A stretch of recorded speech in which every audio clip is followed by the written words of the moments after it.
Hi friends అందరికీ. ఈ మధ్య ఒక ఫ్యామిలీ ఎక్కారు నా ఆటోలో. ఒక ముగ్గురు ఎక్కారనమాట, వైఫ్ అండ్ హస్బెండ్, ఒక పాప, వాళ్ళ పాప అనమాట. ముగ్గురు ఎక్కారు. ఆటో ఎక్కిన తర్వాత అందులో ఆటో ఎక్కిన అతను ఏమన్నాడంటే, ఎన్నేళ్ళుగా తోలుతున్నావమ్మా ఆటో అని చెప్పాడు ఫ్రెండ్స్. నేను 3-4 ఇయర్స్గా తోలుతున్నాను అనేసి అన్నాను అనమాట.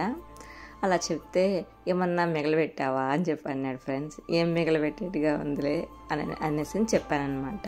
చెప్పేసేకలకి అతను ఏమన్నాడంటే, మీరు ఆడవాళ్ళు సంపాదించకపోతే మాత్రం సంపాదించలేదు, ఏం మిగలబెట్టినామంటారు. అదే మా మగవాళ్ళు సంపాదించబెట్టకపోతే ఏం సంపాదించబెట్టినావు అనేసి, ఏం సంపాదించుకొచ్చినామని చెప్పి తిడతారు మీ ఆడవాళ్ళు అనేసి అని చెప్పి చెప్పాడనమాట. కానీ నేను ఏం చెప్పలా. నేను సమాధానం చెప్పగలుగుతాను, కానీ సమాధానం ఎందుకు చెప్పేదిలే, ఏదో పెళ్ళ మీద ప్రెస్టేషన్ అలా చూపించుకుంటున్నాడు అనేసి చెప్పి గమ్ముని వినేసి వదిలేస్తానమాట.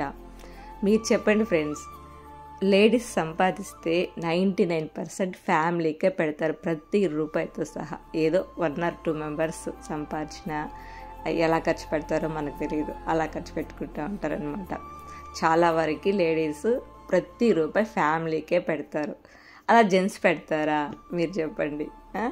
వాళ్ళు సంపాదిస్తారు, ఆ ఖర్చులకి ఈ ఖర్చులకి అన్ని ఖర్చులు ఖర్చు పెట్టుకుని మిగిలింది తెచ్చి ఇంట్లో ఇస్తారు. అంతెందుకు చాలామంది ఆటో వాళ్ళు ఏదో సంపాదించి ఫ్యామిలీకి ఇవ్వాలన్నంత ఇదిగా గొడవకు వస్తారనమాట. రచ్చకొచ్చి గొడవ వేసి మరి బాడుగులు తీసుకొని ఎక్కించుకొని పోతూ ఉంటారు. 10 అయ్యేసరికి తాగేసి చెట్టు కింద పడుకో ఉంటారు. అలా పడుకుంటారు. అంత ఇదిగా రచ్చేసి గొడవేసి మరీ చెట్టుకి తాగేసి పడుకునే వాళ్ళకి, మామూలుగా సంపాదించుకుని ప్రతి రూపాయి ఫ్యామిలీ పెట్టే వాళ్ళకి చాలా తేడా ఉంటుంది కదా. ఇవన్నీ మనకు తెలుసు, ఇంకా వాళ్ళతో మనకు వాదన అవసరమా? ఏదో పెళ్ళ మీద ప్రెస్టేషన్తో అలా అడిగేసి ఏదో తిట్టుకుంటూ ఉన్నాడు. సరే నేను గమ్మున నవ్వుకుంటూ వచ్చేసరి పక్కన వాళ్ళ పెళ్ళాం చూసుకుంటా ఉన్నదనమాట. సరే మనకి మనం సమాధానం చెప్పుకోవడం ఎందుకులే అనేసి అని నేను గమ్మున వింటా వచ్చేస్తారనమాట. వింటా వచ్చి వాళ్ళు వచ్చే ప్లేస్ వచ్చాక దింపేస్తారనమాట. మరి చాలామంది మా లేడీస్లో ఆటో తోలే వాళ్ళైతే సంపాదించి ఫ్యామిలీకి వేసేదే కాకుండా వాళ్ళ హస్బెండ్కి తాగడానికి డబ్బులు కూడా ఇస్తున్నారంట. అసలు వాళ్ళ హస్బెండ్ ఆటో ఇవ్వకపోతే డైలీ డబ్బులకి డ్యూ కట్టినట్టు డబ్బు ఇచ్చి మరి ఆటో తీసుకొని సంపాదించుకొచ్చి తాగడానికి కూడా డబ్బులు ఇస్తున్నారంట.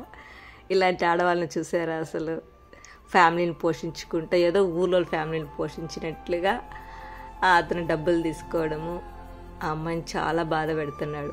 అసలు నాకు అదైతే అది విన్నప్పటి నుంచి అయితే ఇంకా బాధేసింది. మామూలుగా కష్టపడడమే ఒక నరకం, మళ్ళీ దాంతో సంపాదించి వాళ్ళ హస్బెండ్కి ఎత్తుకుపోయి ఇచ్చి ఫ్యామిలీని చూసుకుంటా పిల్లల్ని చదివేసుకుంటా, అసలు అలాంటి ఆడవాళ్ళు కూడా ఉన్నారా అనేసి నాకు చాలా బాధేసింది. అసలు ఇది నాకు మామూలుగా మేము ఆటో తోలే అమ్మాయి ఒక అమ్మాయి ఉందంట. నా ఆటోలో ఎక్కిన ఆవిడ వచ్చే ముందు ఆ అమ్మాయి ఆటో ఎక్కిందంట. ఆ అమ్మాయితో మాట్లాడుతా ఆ అమ్మాయి ఇదంతా చెప్పుకొని బాధపడిందంట. అసలు ఆమె నా ఆటో ఎక్కి ఆ స్టోరీ నాకు చెప్పింది. అసలు నాకు చాలా బాధేసింది. మామూలుగా ఆటో తోలి అందరినీ ఫేస్ చేస్తూ ముందుకెళ్తూ సంపాదించుకుపోవడమే ఒక కష్టం. దాంతో తీసుకెళ్ళి వాళ్ళ హస్బెండ్కి ఇచ్చి తాగడానికి డబ్బులు ఇచ్చి ఫ్యామిలీని చూసుకుంటా పైగా టార్చర్ పెడతాడంట అసలు ఆ అమ్మాయిని.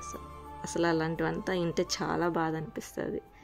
చాలా వరకు లేడీస్ సంపాదించేది ప్రతి రూపాయి ఫ్యామిలీకే పెడతారు. 10 రూపాయలు కొనుక్కొని తినడానికి కూడా ఆలోచిస్తారనమాట, పిల్లలకి అవుతుంది కదా అనేసి. అలా చాలా వరకు జెంట్స్ ఆలోచించరు కదా.